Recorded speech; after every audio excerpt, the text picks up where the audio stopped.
Greetings YouTube, this is Haze Anderson. I want to give you a quick tour of my studio. And what better time to do that when my studio is completely upside down in chaos, disarray, and all over the place. Basically, I'm moving into my new apartment, started a new job, haven't really had time to set up my living room, but that's okay. I've been trying to figure out the best configuration, and that does take time and experimentation. But right now the time has come because I no longer have space to do my jams because of my new mixer is taking up all the space on my table. So I'm going to walk around the room and just sort of show you my gear that I use to make my jams with. I'm going to start over here on the left side. Everything is currently set up on the right side, as you can see. My plan is to disassemble everything and reset up over here on the left, get some better lighting going, hopefully get a better stand. This is currently the stand that I use to record my jams on, and it's not really doing the job. It's fairly inflexible and I cannot get good angles, so everything's been coming out fairly poor. The lighting is fairly poor as well, so I hope to remedy that situation. I basically haven't bothered to put any of this stuff away yet because I don't know really where to put it yet. And also I have a lot of long cables that I don't want to have stretched out on the ground, so I've been keeping them kind of about waist high. Yeah, right here, these are my MIDI cables and some of my 1/4 inch patch cables. That little guy back there is my old Oxygen MIDI 25 controller that I bought back in 1995. Can't really get rid of it. More boxes that contain all the synthesizer. This is interesting. This is where I charge my rechargeable batteries from. My entertainment center, we'll talk about that not. And let's get started. So these are my pocket operator, my teenage engineering pocket operators. And this is basically where I started. I bought this guy first and then everything just sort of spiraled out of control from there. I joke, it has been very calculated to control this whole journey. I don't feel like I've made any mistakes in any of my synth purchases, but let's get to that later. The pocket operators are wonderful little toys. I'm not going to lie, I do consider these toys. However, when you hook them into any kind of sound source, you suddenly have a professional sound. And this, hands down, is one of the best drum machines I've ever owned. And this guy right here is an amazing bass machine. I'm still unlocking these three guys. They're the most difficult ones to sort of like really it's kind of harder to get a jam out of these guys, so to speak, but I'm still learning. And of course, these two guys are wonderful. Haven't used him so much lately. I will confess that one of my criticisms is the lack of notes that you can get out of this guy. So it kind of is limited in certain scales, and that's sort of that limits things. And since I don't know theory very well, it's kind of hard for me to know when and when I cannot use this thing. But the PO35 is a wonderful vocoding sort of vocal synthesis. Not really a sampler, but it acts as a sampler, and I love it as such. So right now I'm using these two racks to hold my other cables, a lot of my patch cables, some of my shorter 1/8 inch, and some USB power cables. Need to get a rack situation solved. Okay, so let's move on to the fun stuff. We'll start here with the Roland boutiques. So the first boutique that I purchased was actually the SHONA. And I really do love the synthesizer. It is a digital version of an analog original, but I think that the digital actually does not work against this particular synthesizer. It is just so expressive and it just sounds so good. I don't know what to say. I think this thing sounds great. But however, the problem with it is that for the most part, my SHONA is going to sound exactly like your SHONA. Whereas if we had SH101s, they might sound considerably different. Same thing with the original JX3P. The next boutique that I purchased was this here, JX03. I started out on a JX3P. That was one of the first synthesizers I cut my teeth on. And after that, I worked with a D70. This is the D05, which is a D50 clone. The D70 was not actually a predecessor to the D50, it was part of the U line. They just decided to throw it into the D line for whatever reason, marketing, who knows. But suffice to say, I'm still learning the D05. I was not trained on a D50. I'm not really sure what the complete differences between it and the D70 are. Very happy with all these synthesizers. I consider this to be my soundtrack box. Whereas the JX03 is more of a kind of a specialized general, if that makes any sense. It's a general synth, but it's kind of has these sort of specific directions, whereas the SHONA is a very general synth that can kind of go in all kinds of directions. Moving on, here we have the TR09, which is the TR909 clone. I absolutely love the TR909 drum machine. This is the TB03, which is the digital version of the TB303. I love this thing too. There's a lot of criticisms about this because of the digital natures, and I get it. I understand what you're talking about.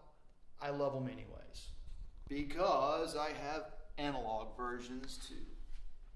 But we'll get to these in a second. First, let's keep kind of going.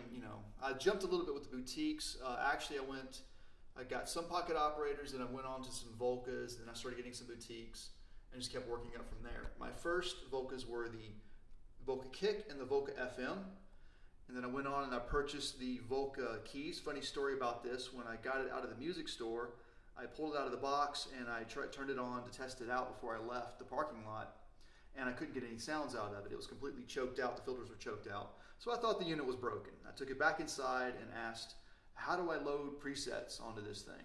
It's pretty funny. Next to it, I next got the Volca bass. Love the Volca bass. It's just a really cool 3 oscillator.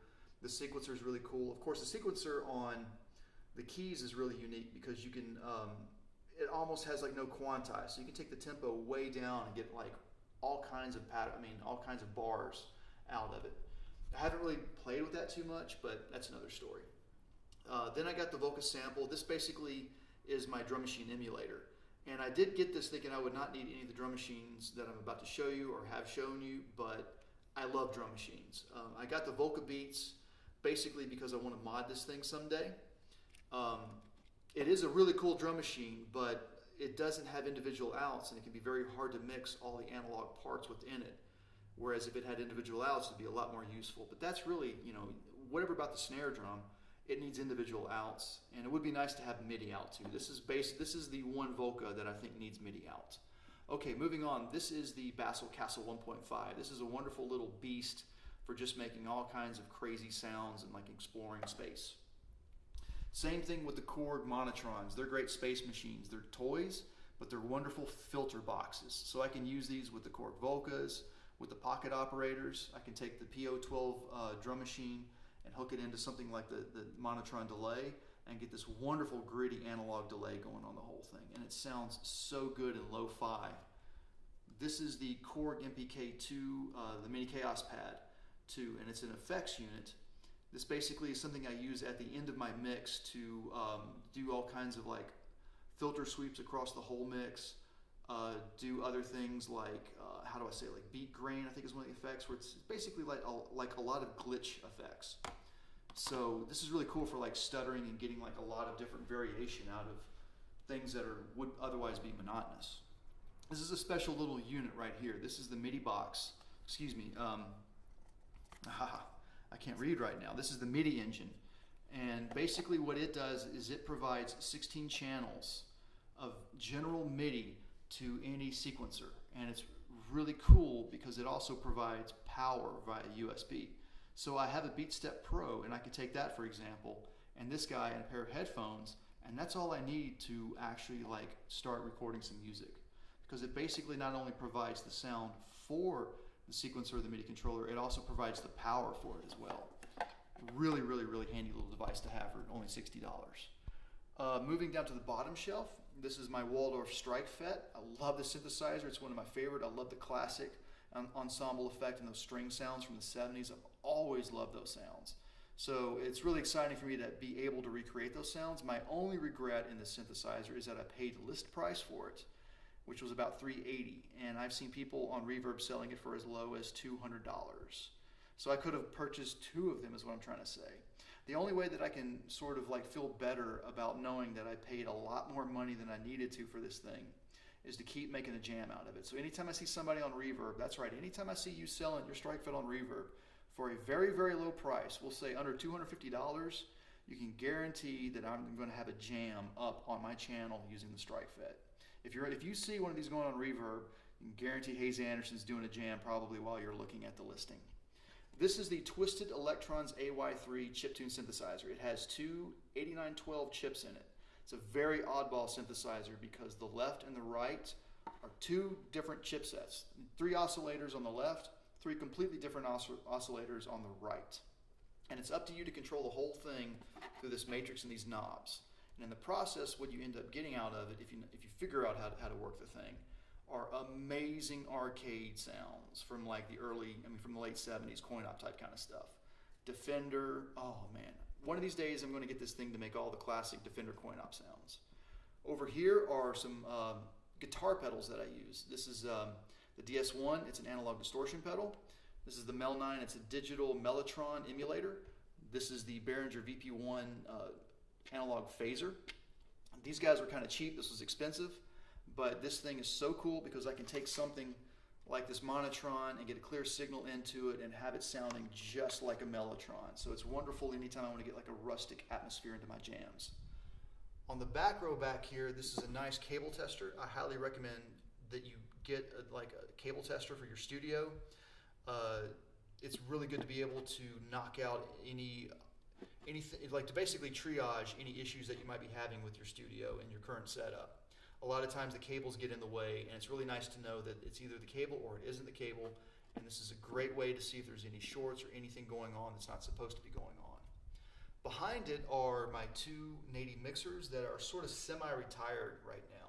I've been using these this whole year for all of my jams. I started out with one, loved it so much that I bought a second one. And the reason why I bought a second one is because I can use one as mono, 8 channels mono, and the other as 4 channels stereo. You can use them both as stereo and get a total of 7 stereo channels as well. But it was very nice to use one as a mono, have the output of that go into one of my digital effects pedals that I'll show you in a little while, and then come stereo out of that pedal. So I could have like mono converted to stereo through various reverbs, choruses, delays, really nice effects. Digital, of course, still sounded great anyways. And then so basically from there, 1 stereo channel into this mixer, and then I've still got 3 stereo channels left. So it was a wonderful, wonderful solution. Okay, so back over here to these guys. This is a new piece of gear for me. I haven't jammed with it yet. It's the MPX-8 sampler, and it's basically my only replacement piece so far. I have an old Roland MS-1 sampler from 1998, 1997, and I love it. It's still working great, believe it or not, after all these years. But it's just a little cumbersome to use in my current workflow. If nothing else, I love this thing because I can load my samples onto an SD card for my computer and configure them onto the pads and then just start triggering whatever I need to trigger, which is not a whole lot. So I wanted something that was fairly small.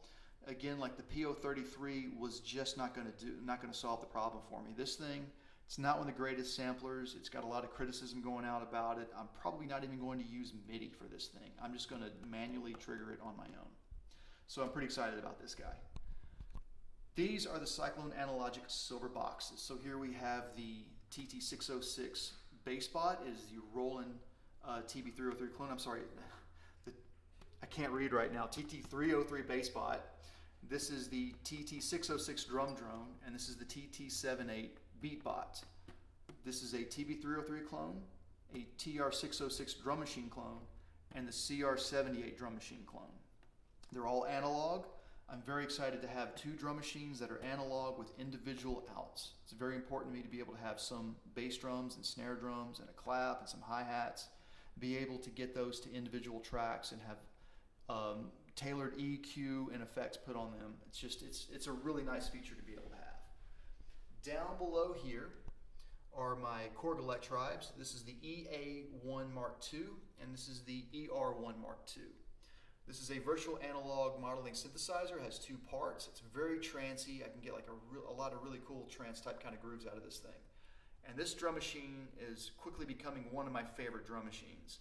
It's essentially has the spirit of the 909, but it has a lot of sort of like robotic laser zap sounds about it that are very reminiscent of Kraftwerk. So it's a nice blend of those 2 camps. So I'm very excited to have these. That pretty much rounds out the bulk of my synths. I have 2 more up here on the table with the mixer. So this is my new mixer. This is the SX2442FX from Behringer. And a little more on that, but first, my final boutique. This is the Roland TR08 drum machine. Love this thing. And this is the Behringer Model D clone. And you know a lot about this thing. Suffice to say, this is a beast. So earlier I was talking about my pedals, my other pedals. These are my Zoom digital pedals. They basically are virtual pedals. They have all kinds of distortion, reverbs, chorus, delays, and so forth. You can stack 5 of them internally together. They also have tuners, which is great. So if you're going to have these really awesome analog synthesizers like this guy right here, you really want to have something that provides a chromatic tuner so that you can accurately get the notes where they're supposed to be, because these things can go wildly out of tune. Same thing with the analog bass bot down there, my TV303 clone. You just have to be very careful with that one, because one of the nice little like knobs that you like to tweak on it is actually the tuning knob, and it's real easy to accidentally hit that thing and just knock the whole thing out of key. But moving on, this is my new mixer. I'm so excited to have this thing. I consider this thing to be a real mixer because it provides EQ. I have 2 digital effects on board with sends directly to them and returns. I have 2 more slots for effects units. So hey, look at this. I also happen to have 2 effects pedals that can be used as mono sends and stereo returns. So that's wonderful. So this provides me with, what do we got here again? 16 mono tracks, another additional 2 stereo tracks, and then 2 more stereo tracks up here that I can use for the effect returns. So that's really sweet. I've also got some phono in, just in case I got like another stereo, maybe I'm running out of room and my sampler comes in.